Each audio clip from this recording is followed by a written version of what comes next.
Hello बच्चों, कैसे हो? आओ, कल हमने कहाँ था देखा था बेटा? बताओ। यूरिन का फॉर्मेशन चालू कर दिया। कोई डाउट है क्या? आजकल तुम्हारी शिकायत आ रही है, पढ़ नहीं रहे हो? हाँ? तुम्हारी भी शिकायत आ रही है, थोड़ा पढ़ाई लिखाई चालू कर दो बेटा। चलो बताओ, क्या बेटा? अच्छा, अब से शिकायत नहीं आएगी।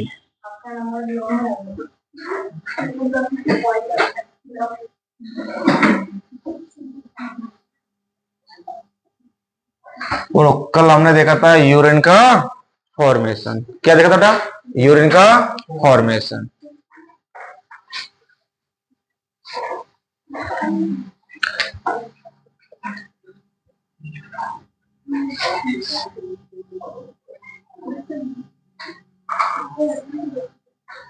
कल क्या देखा था हमने? यूरिन का फॉर्मेशन। यूरिन का फॉर्मेशन में कितने स्टेप थी बेटा? बोलो, 3 स्टेप थी। बोलो एक बार बोल दो जल्दी से, कौन कौन सी? नंबर फर्स्ट थी अल्ट्रा फिल्ट्रेशन। दूसरी कौन सी थी? Tubular reabsorption. और बेटा तीसरी कौन सी थी? ट्यूबुलर। तीनों याद है या नहीं? बोलो, ये कैसी थी बेटा? बोलो जल्दी से। अल्ट्रा फिल्ट्रेशन पैसिव या एक्टिव? बोलते चलो। पैसिव। सिलेक्टिव और नॉन सिलेक्टिव? कैसे बेटा? Non selective. बोलो ये कैसे थी? एक्टिव पैसिव दोनों थे बेटा। बोलो कैसी थी? सिलेक्टिव।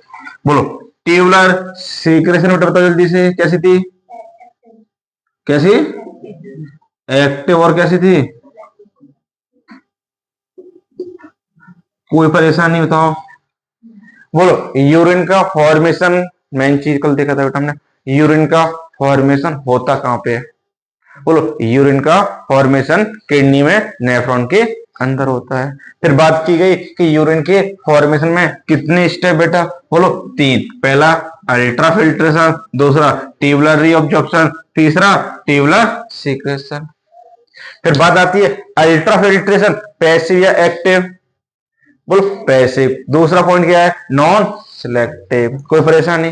फिर आता है ट्यूबुलर री एब्जॉर्प्शन। बोलो एक्टिव भी होता है, पैसिव भी होता है। बोलो सिलेक्टिव या नॉन सिलेक्टिव? बोलो सिलेक्टिव होता है। कोई परेशानी क्या बेटा? फिर आता है ट्यूबुलर सीक्रेशन, एक्टिव, और ये कैसा? ये भी सिलेक्टिव होता है। कोई टेंशन इसमें? फिर अल्ट्रा फिल्ट्रेशन, सबसे पहले हमने क्या देखा था बेटा? बोलो अच्छे से।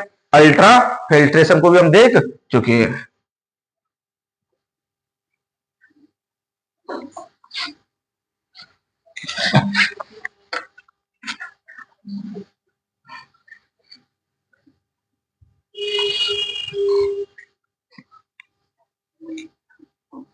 और अल्ट्रा फिल्ट्रेशन एक बार बेटा अच्छे से देखना।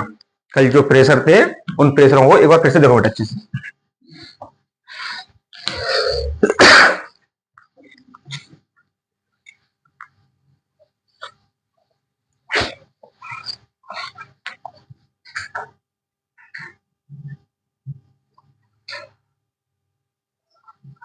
बोलो ये क्या है?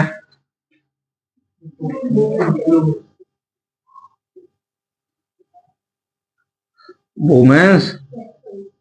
कोई परेशानी क्या? वुमेन कैप्सूल किसको चारों तरफ से कवर करके रखता है? बेटा सब एक एक स्टेप को उंगलियों होनी चाहिए बेटा।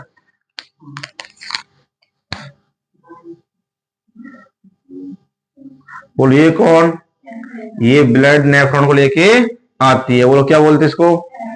बोलो इसको क्या बोलते हैं? ग्लोमेरुलस। बनाता कौन है? ग्लोमेरुलस का फॉर्मेशन कौन करता है? एफरेंट आर्टरी बेटा। बोलो यहां से ब्लड को लेके वापस कौन जाता है? बोलते चलो कौन बेटा?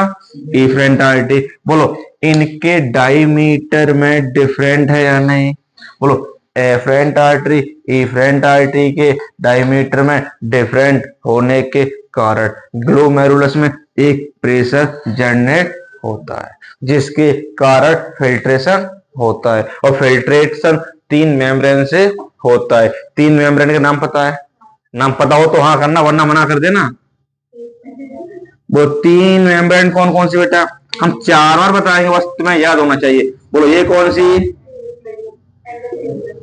एंडो। बोलो दूसरी कौन सी? कौन सी बेटा? Basement membrane. तीसरी कौन सी? Podocyte cell. इन तीनों को मिला के हम क्या बोल देते हैं? फिल्ट्रेशन मेम्ब्रेन कह देते हैं। कोई परेशानी नहीं बेटा? हाँ, कोई परेशानी नहीं। फिर देखो बेटा कि यहाँ पे फिल्ट्रेशन होगा तो यहाँ से कुछ लिक्विड नीचे आएगा कि नहीं आएगा? बोलो वोमेन कैप्सूल के अंदर फिल्ट्रेट होके आता है, जिसको हम ग्लोमेरुलर फिल्ट्रेट कहते हैं। ग्लोमेरुलर फिल्ट्रेट अल्ट्रा फिल्ट्रेशन है। अल्ट्रा फिल्ट्रेशन प्रोसेस पढ़ रहा है, पूछा था अल्ट्रा फिल्ट्रेशन होता है नेफ्रॉन के किस पार्ट में? Women capsule. एक्टिव या पैसिव? पैसिव। सिलेक्टिव या non selective? Non selective. Passive क्यों? बोलो पैसिव इसलिए एफरेंट आर्टरी इफरेंट आर्टरी के डायमीटर में चेंज होने के कारण। कुछ ये क्या है? ग्लोमेरुलर फिल्ट्रेट में क्या क्या प्रेजेंट होगा बता दोगे, और क्या नहीं मिलेगा बता दोगे? आरबीसी मिलेगी, डब्ल्यूबीसी, प्लेटलेट्स। बोलो इनमें से तीनों चीजें ब्लड सेल्स होती है नहीं पाई जाएंगी। बोलो प्लाज्मा प्रोटीन भी अब्सेंट होगी। कोई परेशानी नहीं बेटा। फिर बात करते हैं 3 प्रेशर। एक बार प्रेशर को बेटा अच्छे से देखो बेटा। जब इसमें फ्लो हुआ छन्ने के लिए तो एक नीचे की साइड एक प्रेशर लगता है जिसे बोलते हैं ग्लोमेरुलर हाइड्रोस्टेटिक। इसका वैल्यू होती है 60 से 70 एमएबएच। कोई परेशानी क्या बेटा? फिर बात आती है, फिर इसमें 2 विपरीत फोर्स लगते हैं। बोलो एक ऊपर की साइड लगता है, एक को बोल देते हैं ब्लड कोलॉइडियल ऑस्मोटिक।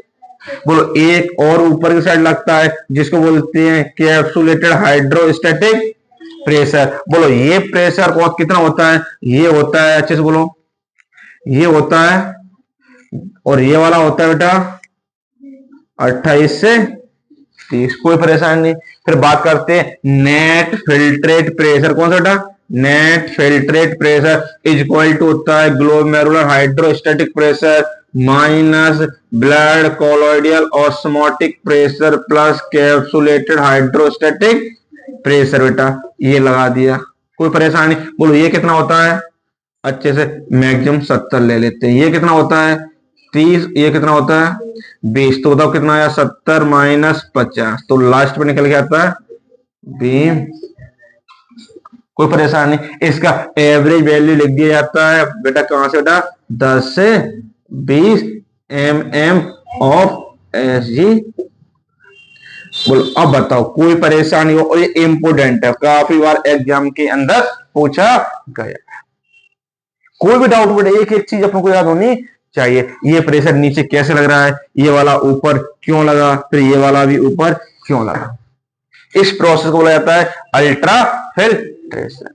तो यूरिन फॉर्मेशन में सबसे फर्स्ट स्टेप, बोलो यूरिन फॉर्मेशन में फर्स्ट स्टेप होता है अल्ट्रा फिल्ट्रेशन। कोई परेशानी नहीं बेटा। अल्ट्रा फिल्ट्रेशन पैसिव या एक्टिव? पैसिव बेटा। और पैसिव के बाद कैसे? सिलेक्टिव या नॉन सिलेक्टिव? बोलो नॉन सिलेक्टिव। कैसे बेटा? कोई परेशानी? क्वेश्चन आता है ultra filtration afferent artery efferent artery में डिफरेंट होने के कारण होता है। फॉल्स या ट्रू? ट्रू। फिर सुनो, ultra filtration afferent artery and efferent artery में डिफरेंट होने के कारण होता है। ट्रू या फॉल्स? ट्रू। सही है, क्योंकि तो इनमें डिफरेंट है, इसी के कारण तो अल्ट्रा फिल्ट्रेशन हो रहा है। तो बात हमने आज देखी कि अल्ट्रा फिल्ट्रेशन नेफ्रॉन के वोमेन कैप्सूल में होता है। अल्ट्रा फिल्ट्रेशन नेट प्रेशर होता है 10 से 20 mm ऑफ एसजी होता है। कोई परेशानी नहीं। इसके बाद दूसरी स्टेप आती है बेटा, बोलो दूसरी स्टेप आती है ट्यूबुलर रीएब्जॉर्प्शन। पहले ये बताओ अल्ट्रा फिल्ट्रेशन पूरा अच्छे से याद एक बार इसको नोट करो बेटा, रफ पेज में करो जल्दी से इसको नोट।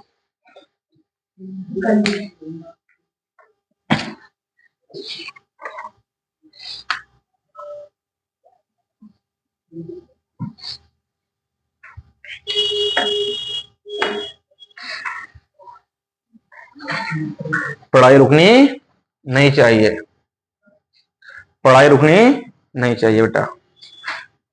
संकल्प किया है नीट को 2026 में फोड़ना है, निकालना है ना। तो हाँ, क्या गर्मी, क्या बस केवल पढ़ाई पढ़ाई पढ़ाई। जिंदगी को आसान बनाना है तो पहले क्या करना पड़ेगा? संघर्ष। क्या करना पड़ेगा? संघर्ष। हाँ, अगर सोचते कि आगे की लाइफ अच्छी गुजरे तो अभी नींद को त्यागना पड़ेगा बेटा। लगे रहो, अभी आगे चल के लाइफ बहुत सरल हो जाएगी। पहले मेहनत, अगर अभी आसान करना चाहते हो तो बाद में कठिन हो जाएगी बेटा। क्लियर? कोई परेशानी? चलो अब अगला पॉइंट देखते बेटा, ट्यूबुलर रीअब्जॉर्प्शन।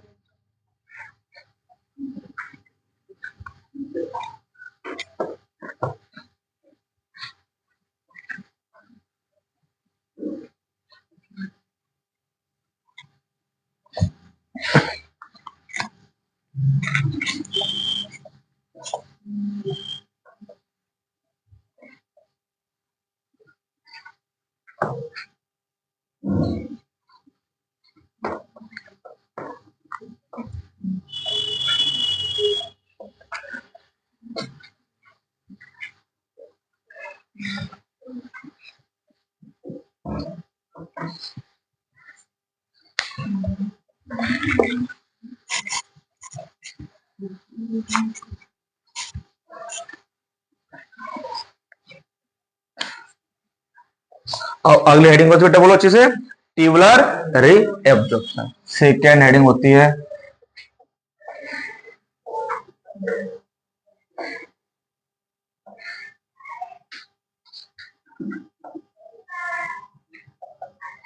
Tubular reabsorption. बोलो कौन सी है?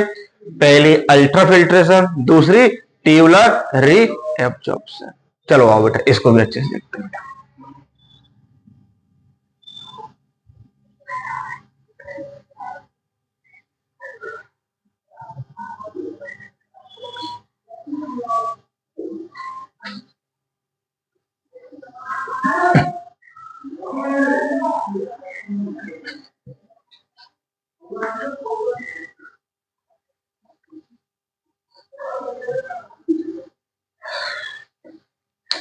चलो अच्छे से बेटा,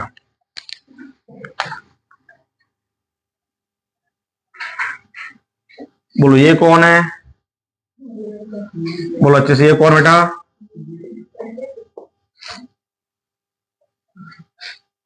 बोलो ये कौन? Women's capsule.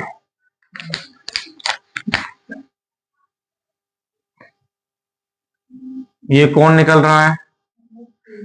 बोलो ये कौन? एफ्रेंट। ये कौन?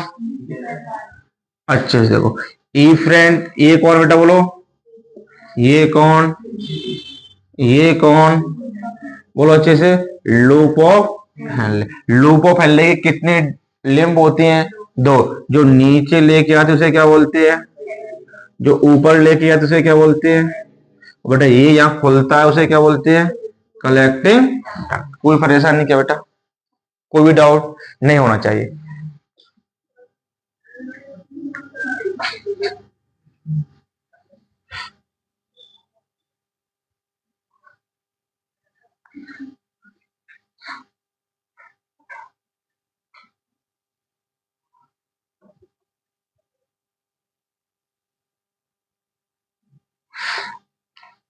बोलो ये क्या है? बासा। तो बोलो ये क्या है?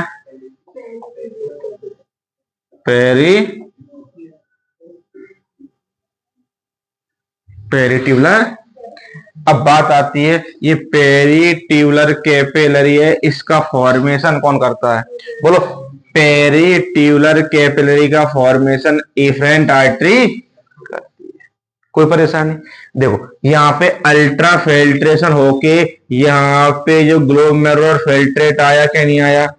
वो यहाँ पे कौन आया? Glomerular filtrate. ये ग्लोमेरुलर फिल्ट्रेट आया, एक ग्लोमेरुलर फिल्ट्रेट 125 ml पर minute, total 180 litre per day आया था क्या नहीं आया था? बोलो अल्ट्रा फिल्ट्रेशन एक दिन में कितना हो रहा था?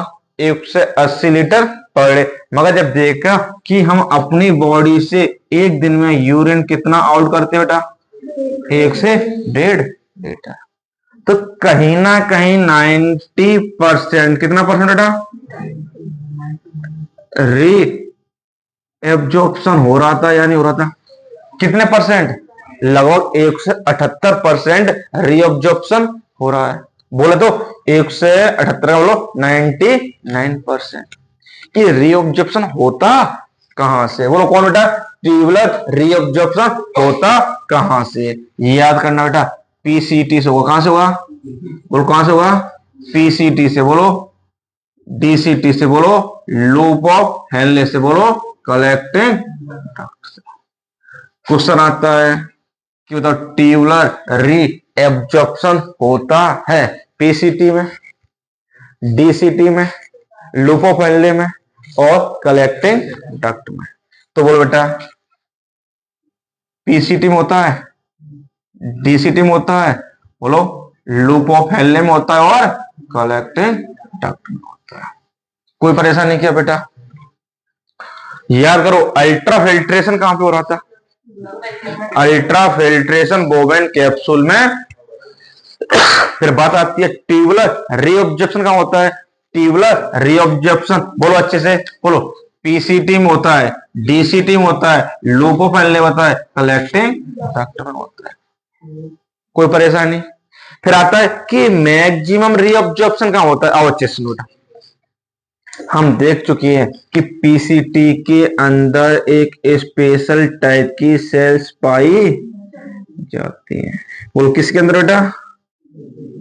हर एक सेल में याद होनी चाहिए। बोलो पीसीटी के अंदर एक स्पेशल टाइप की सेल मिलती है ना, बोलते हैं ब्रोस वॉर्डर, कोई वॉर्डर एपिथेलियम। कोई परेशानी? तो बोलो यहां पे मैक्सिमम एब्जॉर्प्शन होता है। कैसा होता है बेटा? कैसा बेटा? बोलो मैक्सिमम एब्जॉर्प्शन होता है। क्वेश्चन आता है कि मैक्सिमम एब्जॉर्प्शन कहां पे होता है? बोलो पीसीटी में क्या होता है? बोलो अच्छे से, मैक्सिमम एब्जॉर्प्शन कहां पे? पीसीटी में। क्यों? क्योंकि यहाँ पे ब्रोस बॉर्डर कीबोर्डल एपिथेलियम सेल्स पाई जाती है। कोई परेशानी? अब बताओ ये ग्लोमेरुलर फिल्ट्रेट था, यहाँ पे ग्लूकोज था क्या? ग्लोमेरुलर फिल्ट्रेट में ग्लूकोज था। बोलो फैटी एसिड था क्या?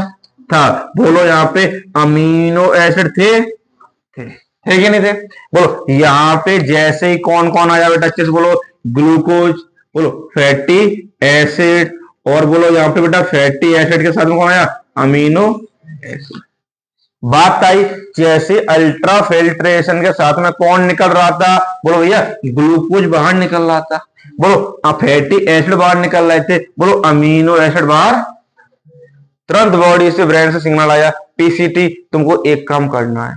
बोला क्या काम करना है? तुमको री एब्जॉर्प्शन करना है। पीसीटी बोलती है वो तो हम कर ही रहे हैं। हमने बोला मैक्सिमम री एब्जॉर्प्शन करना है, बोलती है हम वो भी मैक्सिमम ही कर रहे हैं। हमने बोला मैक्सिमम कर रहे हैं वाटर और इलेक्ट्रोलाइट, ये भले आगे निकल जाए, ये आगे निकल जाए कोई बात नहीं है। तो बोलो क्या करना है? बोलता है glucose, fatty acid, amino acid. कौन कौन? ग्लूकोज, फैटी एसिड, अमीन। ये गलती से आगे नहीं निकलना चाहिए अब तुम्हारे से। तो बोलता अच्छा, तो बोलो इनका 100% क्या कर दो बेटा? री एब्जॉर्प्शन। कितने परसेंट? 100% री एब्जॉर्प्शन कर दो। किनका बेटा? बोलो ग्लूकोज, बोलो फैटी एसिड, बोलो अमीनो एसिड। क्वेश्चन आता है बताओ किस किस का 100% री एब्जॉर्प्शन होता है? बोलो बोलो, glucose, fatty acid, amino acid. Question आता है, ग्लूकोज का रीअब्जॉर्प्शन होता है पीसीटी, डीसीटी, लूप ओपन ले, कलेक्टिंग। कहां पे होता है? पीसीटी। फैटी एसिड का भी, अमीनो एसिड का भी 100%। हाँ 100%। हर एक बेटा क्वेश्चन आया हुआ है, ध्यान रखो। क्यों होता है? क्योंकि यहाँ पे मैक्सिमम एब्जॉर्प्शन होता है बेटा। अच्छे सुनो, पीसीटी बेटा अच्छे से देखो, यहां पे बेटा वाटर का, किसका बेटा, और सॉल्ट का, किसका, NaCl का। बोलो 70 से 80% रीअब्जॉर्प्शन होता है। कहां पे? पीसीटी में। क्वेश्चन आता है पीसीटी में वाटर का, किसका, फिर से बोल दो एक बार, वाटर का और सॉल्ट का, NaCl का, कितने परसेंट? 70 से 80% रीअब्जॉर्प्शन होता है। तो बोलो ये 10 से 20% कहां निकल के जा रहा है बेटा? बोलो आगे साइड। निकला कि नहीं निकला? और हम ये देख चुके हैं, याद रखना, नेफ्रॉन के कौन कौन से पार्ट है जो कॉर्टेक्स में पाए जाते हैं? बोलो, गोमेंस कैप्सूल, पीसीटी, डीसीटी, ये कहां पाए जाते हैं? और कॉर्टेक्स की ऑस्मोलैरिटी कितनी होती है? 300। कितनी होती है? 300 ऑस्मोलाइसिस होती है। अब अच्छे से देखो बेटा, ये वाला और ये वाला, ये कहीं ना कहीं बेटा हम यूं लगा दें यहाँ पे, तो बोलो ये वाला भाग कहां पे है? कॉर्टेक्स में है या नहीं है? बोलो नीचे वाला कहां पे पार्ट है? वाला खुद बोलो, मेडुला में है या नहीं है? तो मेडुला की कंसंट्रेशन कहां से चालू होती है बेटा? बोलो अच्छे से, 400 से कहां तक बेटा? 1200। कोई परेशानी नहीं क्या बेटा? एक एक पॉइंट याद रखना बेटा। तो बोलो यहाँ पे जो ग्लोमेरुलर फिल्ट्रेट आया तो उसकी ऑस्मोलैरिटी कितनी है बेटा? अभी 300 है या नहीं है? तो बोलो यहाँ पे कितनी ऑस्मोलैरिटी? 300 है। बोलो ग्लोमेरुलर फिल्ट्रेट की यहाँ पे कितनी ऑस्मोलैरिटी? 300। कोई परेशानी? अब जैसे ही ये फ्लूइड यहां से चलता हुआ नीचे जा रहा है कि नहीं जा रहा है? देखो नीचे जा रहा है कि नहीं जा रहा है? नीचे गया तो ये वाली कौन सी लिम्ब पे बेटा? बोलो डिसेंडिंग। किसकी? लूप ऑफ हेनले की। तो लूप ऑफ हेनले की डिसेंडिंग लिम्ब बोलती है पानी निकालो। क्या निकालो? पानी निकालो। जब पानी निकलता जाएगा तो यहाँ पे कंसंट्रेटेड होता जाएगा कि नहीं होता जाएगा? पानी निकलता जाएगा। यहाँ पे कितनी थी? जब यहाँ पे वो ग्लोमेरुलर फिल्ट्रेट आते आते उसकी ऑस्मोलैरिटी हो जाती है 1200। हुआ या नहीं हुआ बेटा? अच्छे से बोलो, इतना ज्यादा क्लियर बेटा? जब यहाँ पे 1200 हुई तो ये कौन सी लिंक हुई लूप ऑफ हेनले की? बोलो डिसेंडिंग लिंक। कौन सी हुई बेटा? Descending link.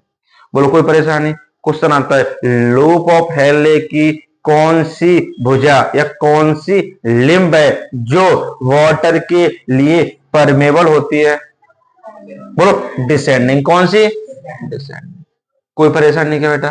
बोलो वाटर निकलता गया सॉल्ट की कंसंट्रेशन बढ़ती गई तो इसकी हायर कंसंट्रेटेड होती गई। बोलो 300 से 400, 400 से 1200 हो गई क्या? हो गई नीचे तक। तो लूप ऑफ हेनले के बेस में, कहां पे? आधार में। बोलो आधार में बताओ, बेस में कंसंट्रेटेड सबसे ज्यादा होती है। कितनी हो गई? 1200। क्यों हुई? क्योंकि लूप ऑफ हेनले के डिसेंडिंग लिम्ब से क्या निकाल लिया गया? तो क्वेश्चन आता है लूप ऑफ हेनले की डिसेंडिंग लिम्ब वाटर के लिए परमेबल होती है, सॉल्ट के लिए नहीं। केवल और केवल किसके लिए बेटा? वाटर के लिए। केवल यहां से क्या बाहर निकल सकता है? वाटर ही बाहर निकल सकता है। सॉल्ट निकल सकते हैं क्या? नहीं। अब देखो, अब ये आधार बेस से अब ये ऊपर जाएगा कि नहीं जाएगा बेटा? बोलो असेंडिंग लिम्ब में गया कि नहीं गया? असेंडिंग लिम्ब से कहा जाएगा? डीसीटी में। अब बोलो डीसीटी की ऑस्मोलैरिटी कितनी? तो ये ग्लोमेरुलर फिल्टर जब यहाँ पे आया कितना इसकी ऑस्मोलैरिटी होनी चाहिए? 300। अब है यहाँ पे कितनी? अब पानी इसके अंदर डाल सकते नहीं है तो इसे क्या निकाला है? बोलो यहां से असेंडिंग लिम्ब से। किससे बेटा? असेंडिंग लिम्ब से बेटा यहां से निकाला जाता है सॉल्ट। क्या निकाला जाता है? बोलो NaCl को निकालो, Na को निकालो, पॉजिटिव किसको निकालो? सॉल्ट को निकालो। जब बताए पानी निकाल नहीं सकते तो क्या निकालना है, सॉल्ट निकालना है। बोलो सॉल्ट निकालते जा रहे हैं तो ये पतला होता जा रहा है कि नहीं होता जा रहा है। जब ऊपर जाएगा निकालते जाओ निकालते जाओ, तो बोलो कितनी ऑस्मोलारिटी आ गई इसकी, 300। कोई परेशानी। क्वेश्चन आता है लूप ऑफ हेनरी की असेंडिंग लिम्फ किसके लिए परमेबल होती है, कोई परेशानी क्या। और डिसेंडिंग किसके लिए होती है, वाटर के लिए। और लूप ऑफ हेनरी के रेस में कितनी ऑस्मोलारिटी होती है, 1200। अब बताओ यहां तक कोई परेशानी क्या, कोई भी परेशानी हो तो बता सकते हो। फिर देखो बेटा यहां से डीसीटी में आए, डीसीटी में भी एक स्पेशल टाइप की सेल्स पाई जिन्हें हम क्यूबोइडल सेल क्या कहते हैं, क्यूबोइडल एपिथेलियम सेल कहते हैं। मगर हमने कल एक चीज देखी थी कि पीसीटी और लूप ऑफ हेनरी में तो रीअब्जॉर्प्शन होना ही होना है। यहां पर ऑब्लिगेटरी था, यहां पे कंपलसरी है। पीसीटी और डीसीटी का काम क्या है, तुम्हें रीअब्जॉर्प्शन तो करना ही करना है। कैसी भी कंडीशन हो तुमको रीअब्जॉर्प्शन तो करना ही करना है। बात आती है डीसीटी और कलेक्टिंग डक्ट की। किसकी आती है, डीसीटी और कलेक्टिंग डक्ट की। डीसीटी तुम रीअब्जॉर्प्शन करोगे, बोलती है तुम बोलोगे तो कर देंगे, नहीं बोलोगे तो नहीं करेंगे। कंडीशनल, वो कंडीशन आई कहीं आई, बोलो पीसीटी सॉरी डीसीटी और कलेक्टिंग डक्ट ये कंडीशनल रीअब्जॉर्प्शन करते हैं। कैसा करते हैं, कंडीशनल रीअब्जॉर्प्शन करते हैं। तो बोलो यहां पे लिख सके कि नहीं लिख सकते बेटा, कंडीशनल रीअब्जॉर्प्शनल। बोलो यहां पे डीसीटी पे हार्मोन आके काम करते हैं, कौन करते हैं, हार्मोन का नाम होता है एंटी डायूरेटिक हार्मोन। बोले तो एडीएच, कौन सा, एडीएच हार्मोन। एक हार्मोन और आता है बेटा एल्डोस्टेरोन, कौन बेटा, एल्डोस्टेरोन हार्मोन आता है। क्वेश्चन आता है एडीएच हार्मोन बताओ नेफ्रॉन के किस पार्ट पे काम करता है, बोलो किस पे करता है, डीसीटी। एल्डोस्टेरोन किस पार्ट पे काम करता है, बोलो ये हार्मोन आएंगे तभी यहां से वाटर, बोलो कौन कौन बेटा, बोलो और कौन, सॉल्ट, बोलो कौन बेटा, सॉल्ट का एब्जॉर्प्शन होगा। कोई परेशानी। तो बोलो डीसीटी में डीसीटी के ऊपर हार्मोन आके काम करते हैं। एडीएच करेगा तो वाटर का रीअब्जॉर्प्शन होता है, एल्डोस्टेरोन करेगा तो सॉल्ट का रीअब्जॉर्प्शन होता है। दोनों यहां पे भी काम करते हैं और कलेक्टिव डक्ट पे भी करते हैं। हाँ उसके अलावा 70 से 80% रीअब्जॉर्प्शन यहाँ पे। अब बच्चा कितना, 20 से 30, अब उससे ही वो बचा 30% उसी का रीअब्जॉर्प्शन करना पड़ता है। और यहां पे भी अगर जरूरत है तो यहां से भी निकालते जाओ, कोई परेशानी। मगर कलेक्टिंग डक्ट से एक चीज का एब्जॉर्प्शन होता है, बोलो किसका, यूरिया का। किसका बेटा, ये इंपोर्टेंट है लाइन, यूरिया का रीअब्जॉर्प्शन होता है। बात आई कि भैया रीअब्जॉर्प्शन क्यों कर रहे हैं, उसको तुम निकालते हैं यूरिया को, तो हाँ निकालते, मगर हमें अपने इंटरनल इन्वायरमेंटल को मेंटेन करके रखना है। इंटरनल की और इंटरनल अपने शरीर की बॉडी के अंदर की कंसंट्रेशन बना के रखना है। मेडुला को हायर कंसंट्रेशन बना के रखना है। इसके लिए यहां से यूरिया का रीअब्जॉर्प्शन करना क्या ना नहीं करते, थोड़ा सा करना पड़ता है। तो क्वेश्चन आता है यूरिया का रीअब्जॉर्प्शन होता है किस पार्ट से, बोलो कलेक्टिंग डक्ट से। एक एनसीईआरटी लाइन लिखती है कि मेडुला की कंसंट्रेशन 1200 क्यों होती है, मेडुला इतना हायर कंसंट्रेटेड क्यों होता है, क्यों। अब अच्छे से बोलो क्योंकि किस वजह से, बोलो यहाँ पे NaCl सॉल्ट और यूरिया के कारण। किसके कारण बेटा, सॉल्ट और यूरिया के कारण मेडुला की हायर कंसंट्रेशन होती है, कितनी, 1200 ऑस्मोसिस। कोई परेशानी नहीं बेटा। अब बताओ हमने देखा रीअब्जॉर्प्शन, कोई भी डाउट हो बेटा पूछ सकते हो। एक एक चीज में पता होना चाहिए, एक बार हम पूछे, चलो अब देखते बेटा, ठीक, बिल्कुल सिंपल याद होना चाहिए। बोलो यूरिन का फॉर्मेशन, किसका फॉर्मेशन बेटा, यूरिन का फॉर्मेशन, कितने स्टेप, बोलो पहला कौन सा? Ultra filtration. दूसरा, तीसरा, कोई परेशानी? अल्ट्रा फिल्ट्रेशन नेफ्रॉन के बोमेन कैप्सूल में अल्ट्रा फिल्ट्रेशन होके आता है, उसको ग्लोमेरुलर फिल्ट्रेट। बिल्कुल एक एक स्टेप पे चल रहा है, बिल्कुल सिंपल से यहां से चलेंगे, बिल्कुल लास्ट पहले ये से शुरुआत करते हैं। अल्ट्रा फिल्ट्रेशन बोमेन कैप्सूल के किसमें होता है? बोलो बोमेन कैप्सूल में होता है। वो निकल के आता है, उसे क्या बोलते हैं? ग्लोमेरुलर। ग्लोमेरुलर फिल्ट्रेट में ब्लड सेल्स और प्लाज्मा प्रोटीन कभी पाई नहीं पाई जाएंगे। बोलो 1 मिनट में कितना ग्लोमेरुलर फिल्ट्रेट होता है? 1 मिनट में बोलो 125 ml पर मिनट होता है। एक दिन में बोलो 180 लीटर पर डे होता है। बोलो यहां तक कोई परेशानी नहीं क्या बेटा? अब इतना हुआ, 180 लीटर एक दिन में बन रहा है, और निकलता कितना है? 1 से 1.5 लीटर। एक दिन में हम यूरिन अपनी बॉडी से कितना निकालते हैं? 1 से 1.5 लीटर। भैया एक दिन में अल्ट्रा फिल्ट्रेशन हो तो रहा था 180, और एक दिन में निकालते कितना है? 1 से 1.5 लीटर। तो बीच का 178 लीटर 99% वो कहां गया? बोलो उसको हम फिर से अपने ब्लड के अंदर बॉडी में ले, उस स्टेप को बोलते हैं री एब्जॉर्प्शन। क्या बोलते हैं? री एब्जॉर्प्शन। बोलो यहां तक कोई परेशानी? री एब्जॉर्प्शन। फिर बात आती है, भैया बताओ कि री एब्जॉर्प्शन होता कहां कहां पे? बोलो PCT, DCT, loop open collecting duct में होता है।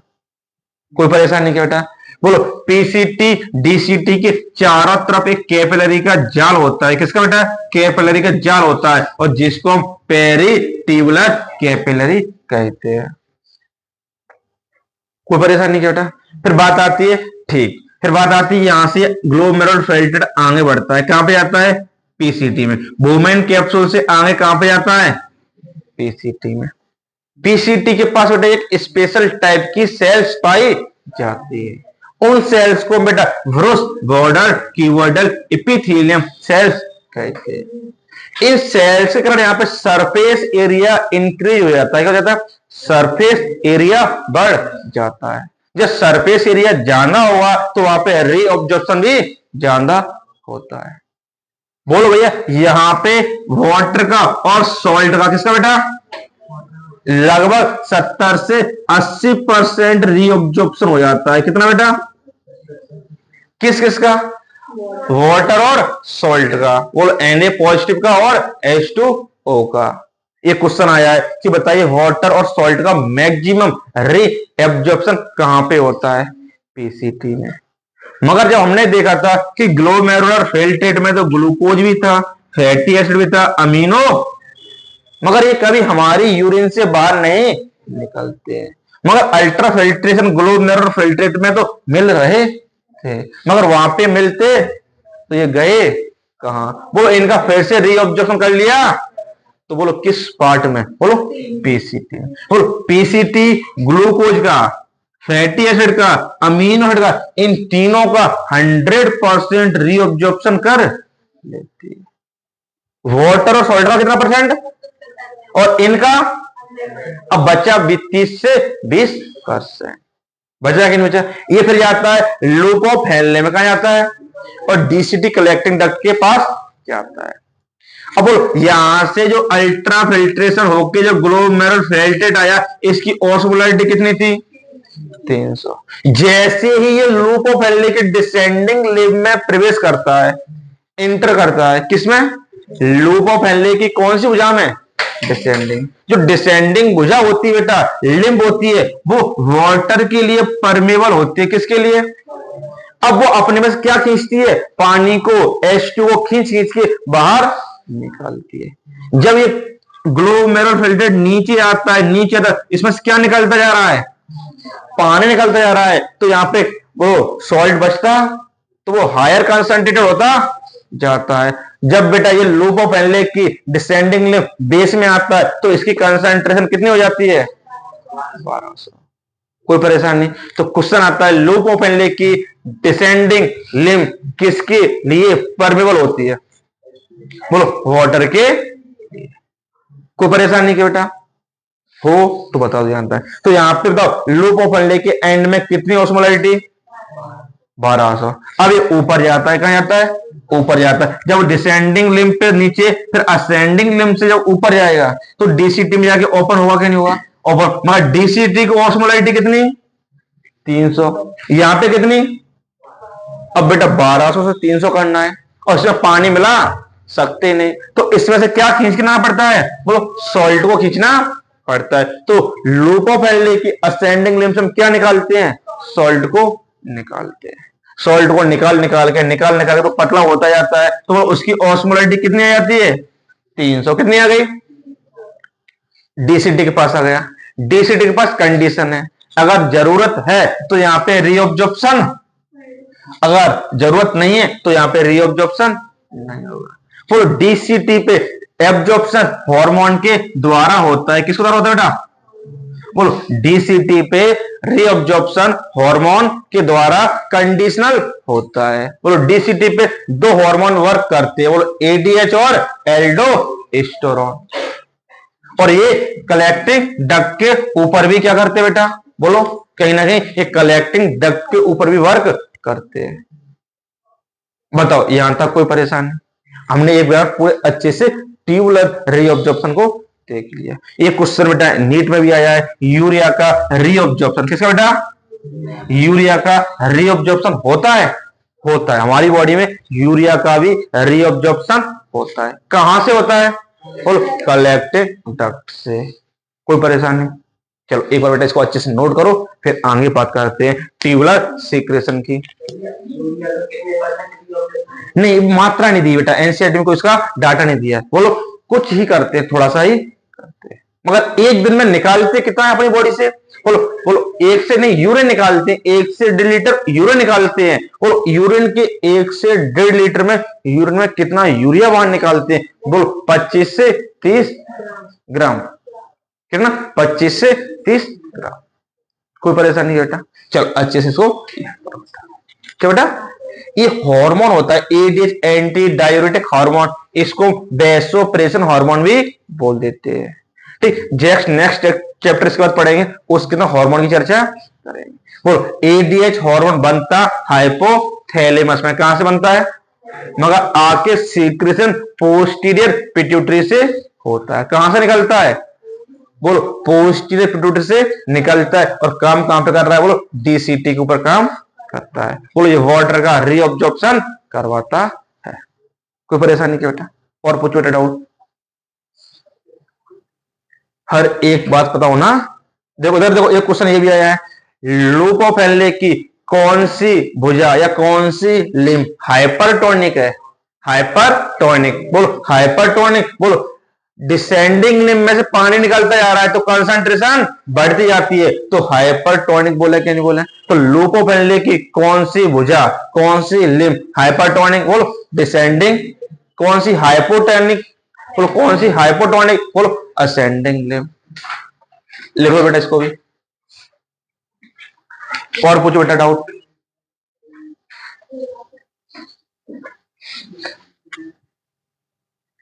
टिक करो यहां तक।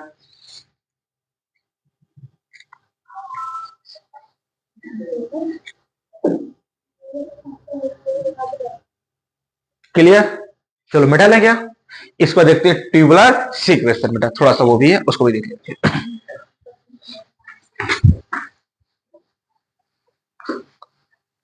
बोलो, ट्यूबुलर रीअब्जॉर्प्शन एक्टिव या पैसिव? बोलो दोनों। बोलो, रीअब्जॉर्प्शन एक्टिव भी होता है। बोलो, glucose, fatty acid, amino acid. बोलो कौन सा बेटा? Glucose, fatty acid, amino acid, इसका रीअब्जॉर्प्शन एक्टिव होता है। कैसे होता है? एक्टिव होता है। और यहाँ पे लूप ऑफ फैराडे की असेंडिंग लिम्ब से जो सोडियम निकल रहा है ना, ये एक्टिवली निकलता है। क्या निकलता है? एक्टिवली। बोलो, यहाँ पे एक्टिव का मतलब क्या होता है? वहां पे एनर्जी खर्च होना है, इसलिए। और वाटर और सॉल्ट वगैरह निकलते हैं, इनका अमोनियम आयन वगैरह, इनका क्या होता है? पैसिव होता है, बाइकार्बोनेट वगैरह।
और अगला हेडिंग लिखो बेटा ट्यूबुलर सीक्रेशन। क्या बेटा? Tubular secretion.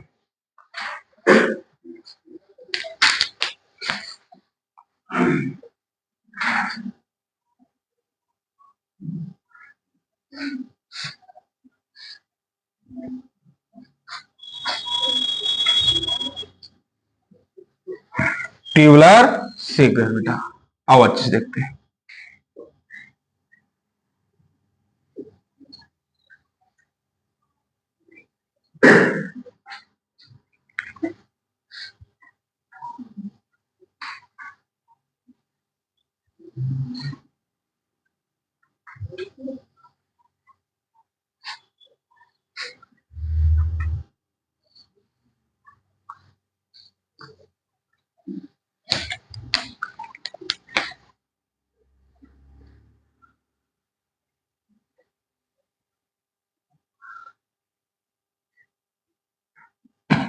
बोलो एफरेंट आर्टरी और ये कौन सी?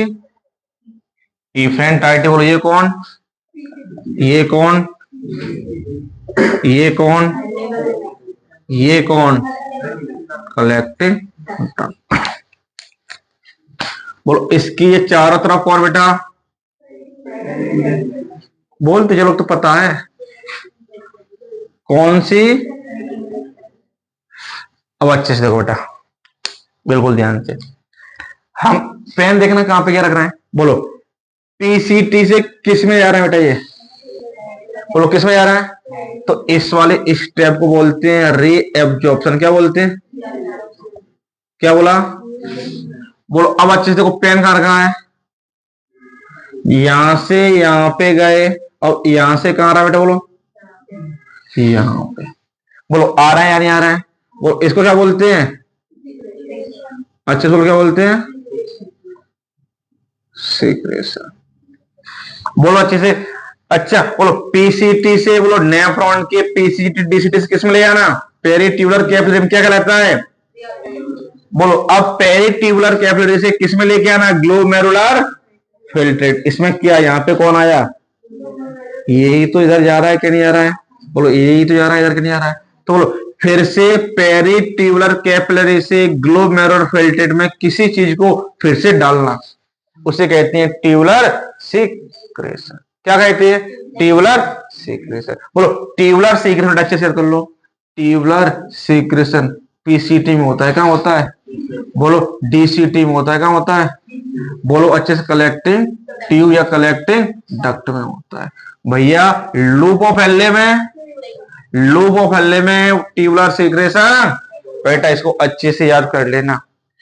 ट्यूबुलर रीअब्जॉर्प्शन तो होता है मगर ट्यूबुलर सीक्रेशन नहीं होता। बोलो अच्छे से देखो बेटा, यहां से निकाल निकाले किसमें डालना है?